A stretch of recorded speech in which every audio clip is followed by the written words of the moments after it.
Hey there, and welcome to the Awake AF podcast. I'm Samantha Reigle, a self-proclaimed intuitive and mediator with over 2 decades of experience helping people navigate conflict.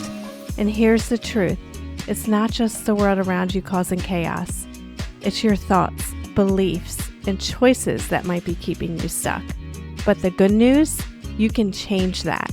It's time to wake up, shift the patterns, take your power back, and co-create the life you actually want. Let's do this and stay awake AF. Before we get into questions, I want to talk for a minute about the lie that is running our lives, essentially uncovering false beliefs about ourselves.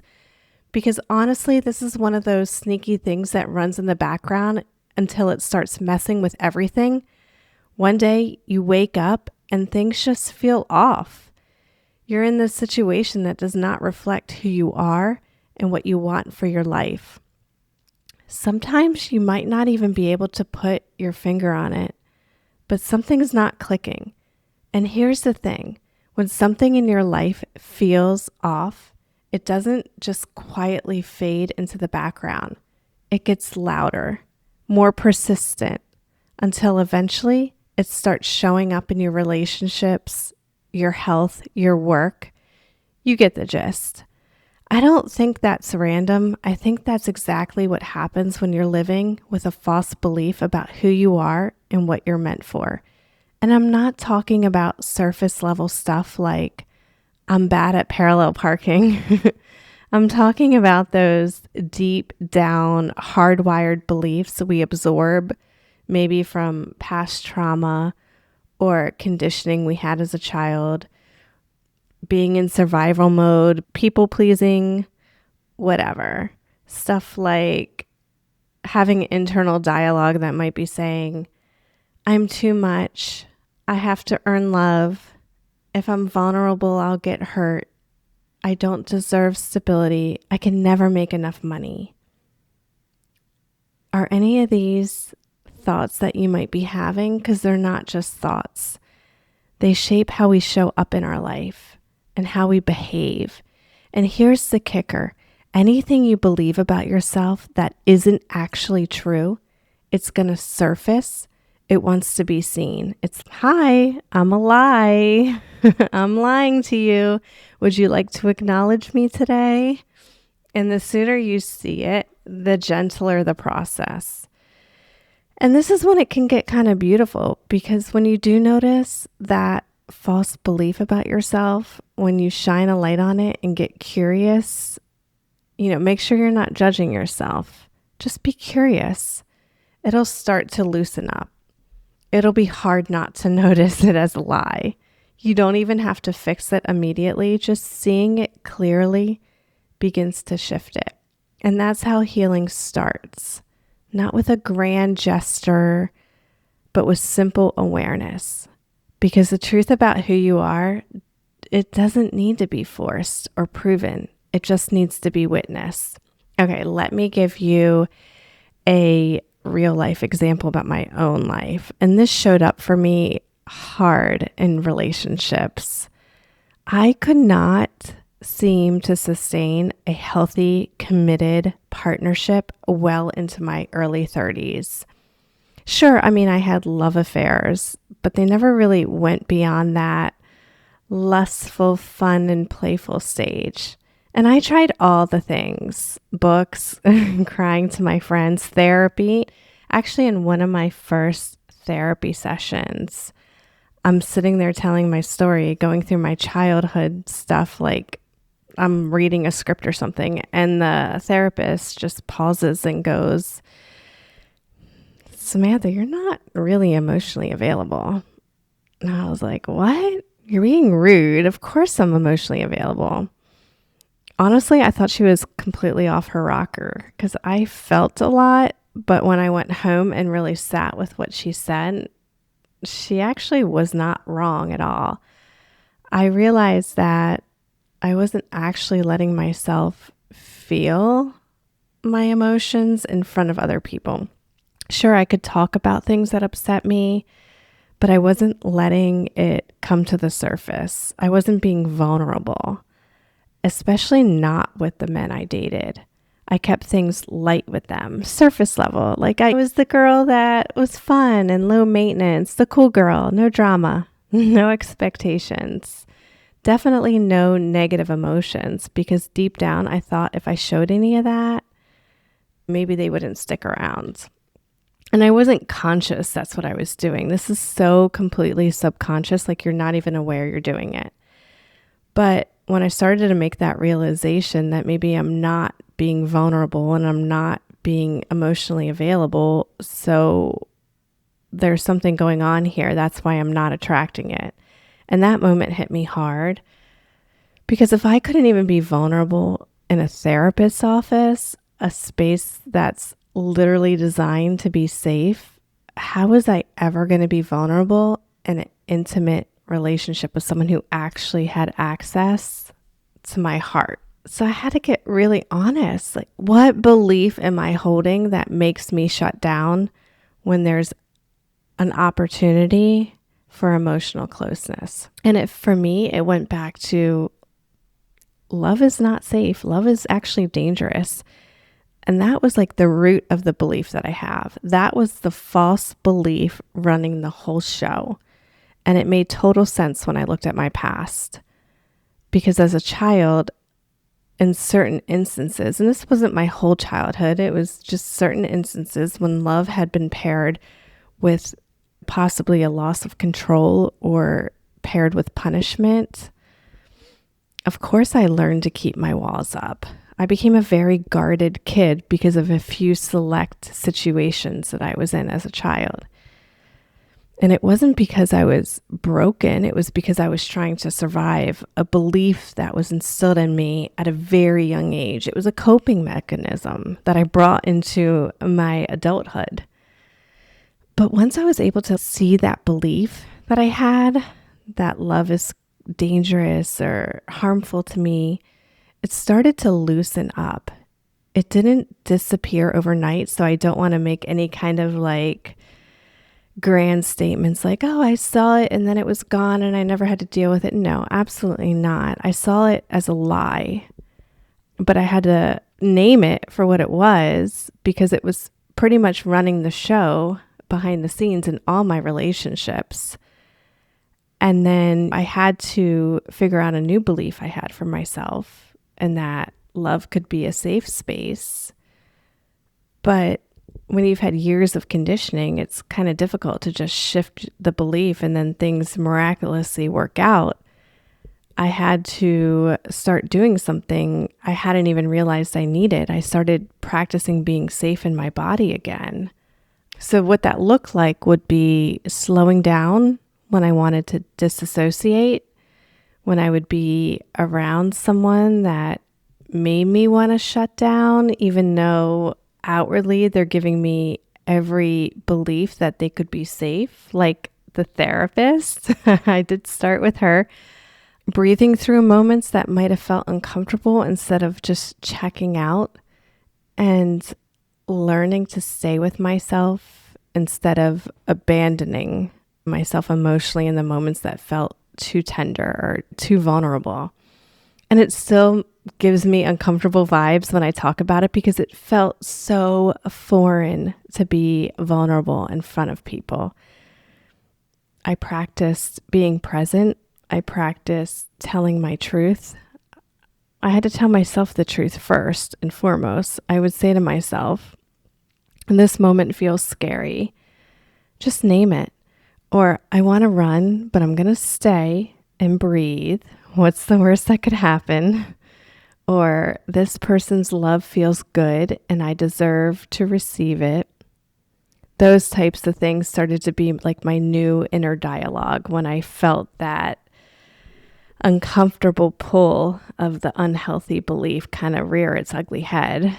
And honestly, sometimes I just had to sit with the discomfort without trying to fix it. Just letting my nervous system know, hey, you're not in danger anymore. You're safe. We're safe here. You can soften. And little by little, the belief started to lose its grip. It stopped quietly calling the shots in the background of relationships. And I think honestly, at the time I quit dating. I was kind of dating here and there, but I was trying to work on myself. Meanwhile, I was watching all my friends get married, so that kind of shook me emotionally, but I was determined I wasn't going to be led by that fear or old wiring anymore. I wanted to be in charge. Now, that doesn't mean the old pattern disappeared forever. It still pops up sometimes, but the difference is I see it now. I can meet it with compassion instead of shame, and I have tools to bring myself back to truth, to presence, to safety.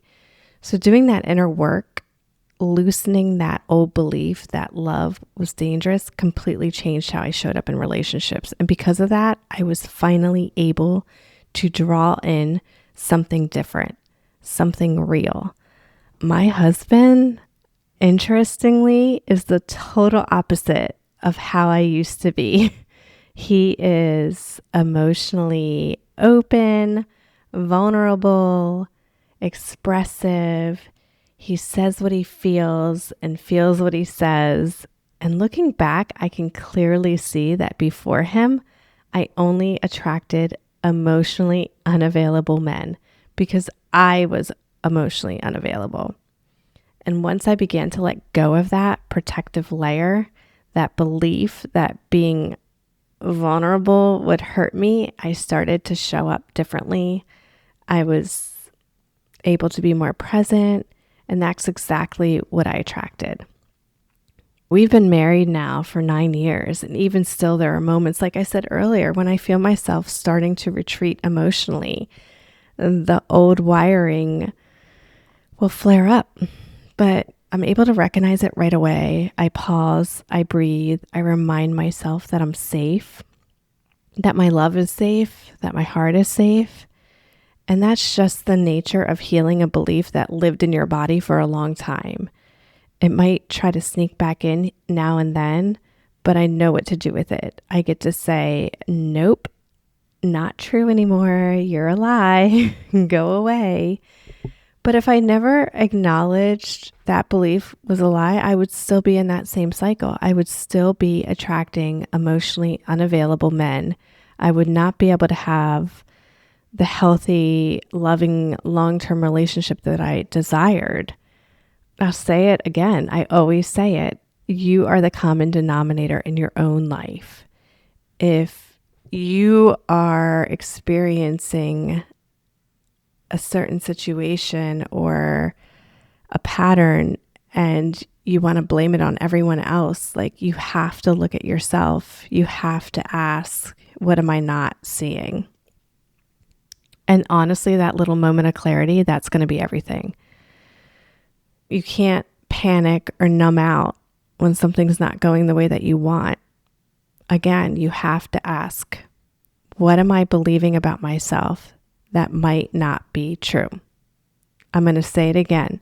If something in your life isn't going the way you want, instead of panicking or numbing out, try asking, what am I believing about myself that might not be true?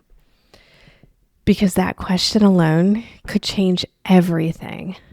Okay, so I'm going to get into answering some questions now.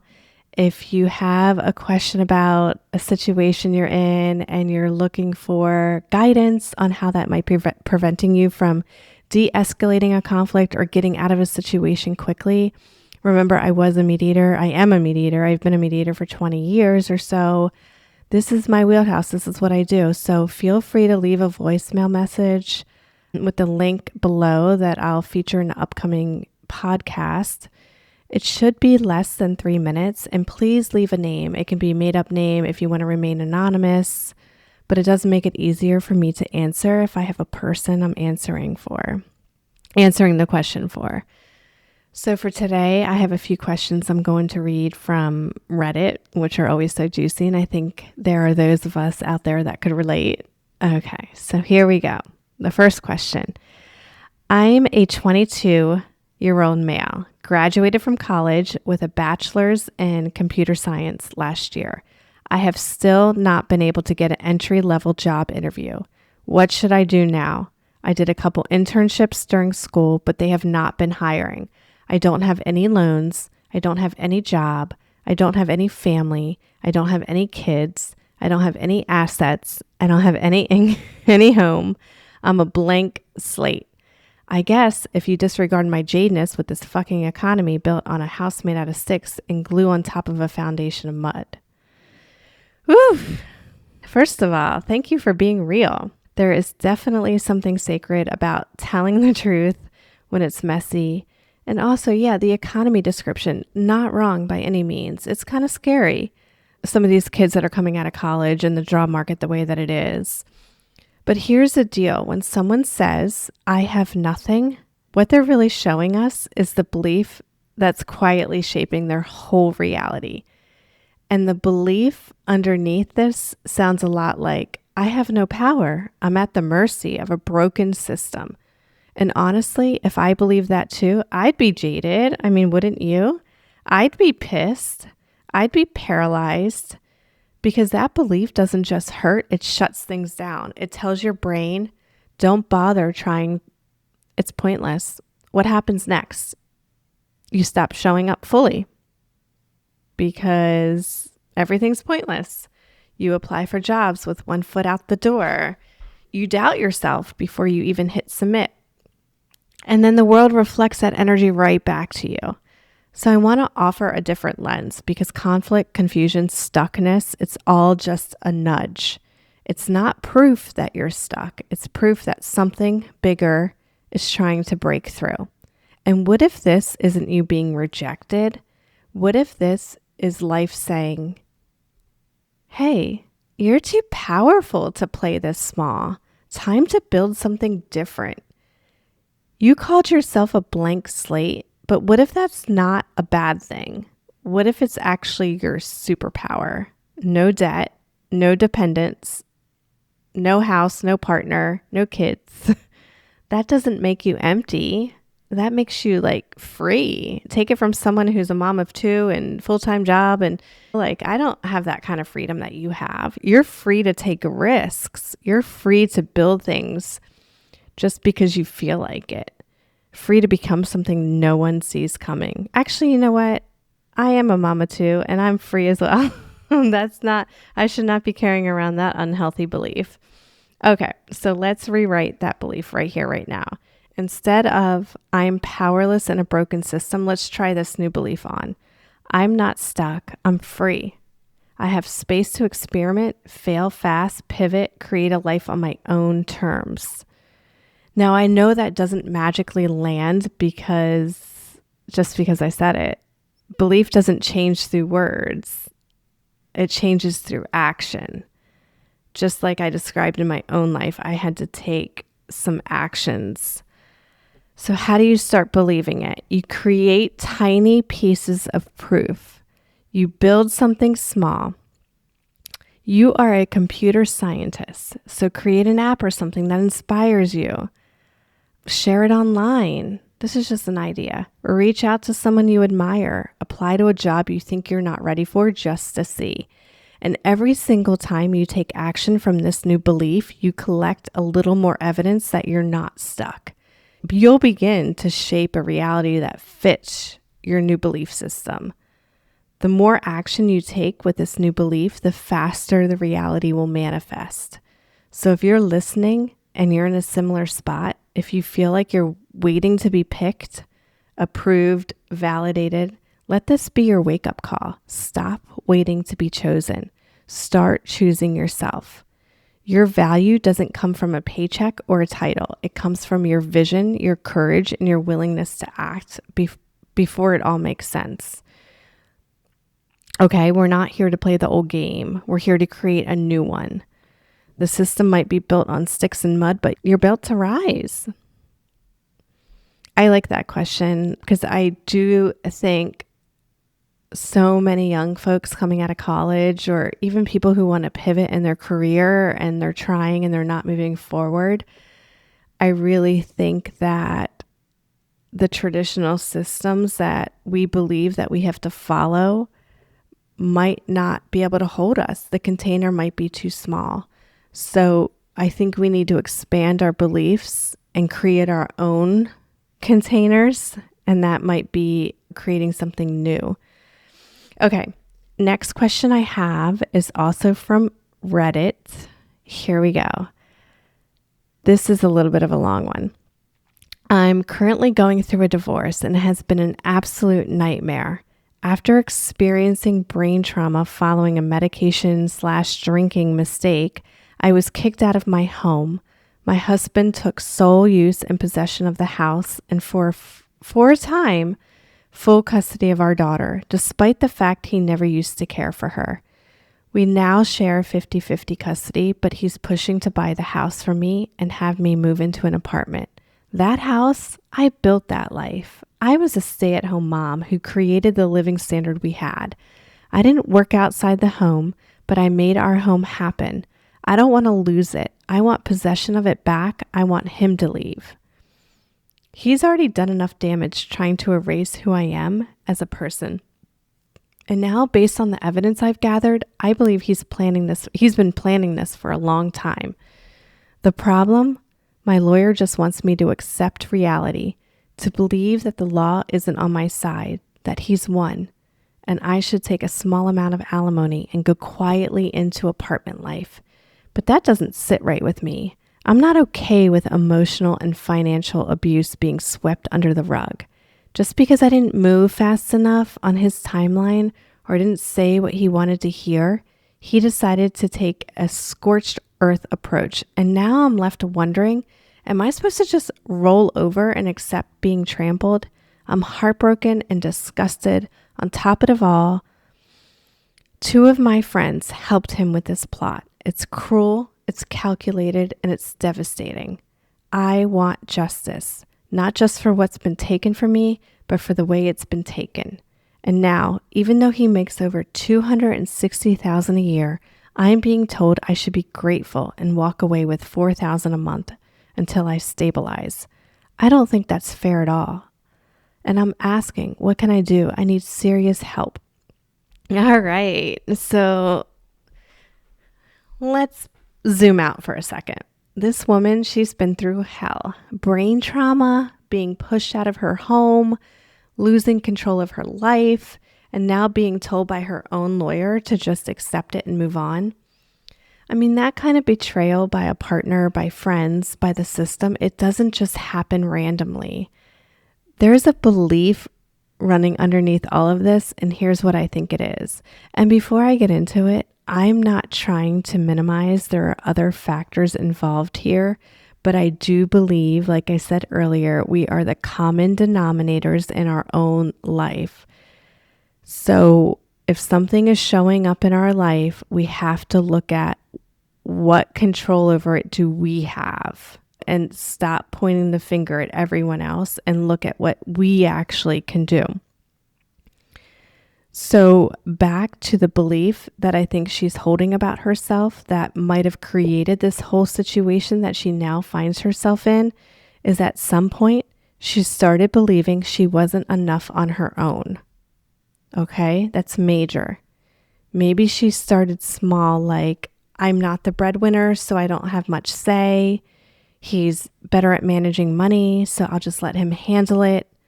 I should be grateful I'm being taken care of. And listen, when you carry that belief long enough, I'm not enough on my own, that's the belief. You end up giving away your power without even realizing it. You downplay your value. You stay quiet to keep the peace.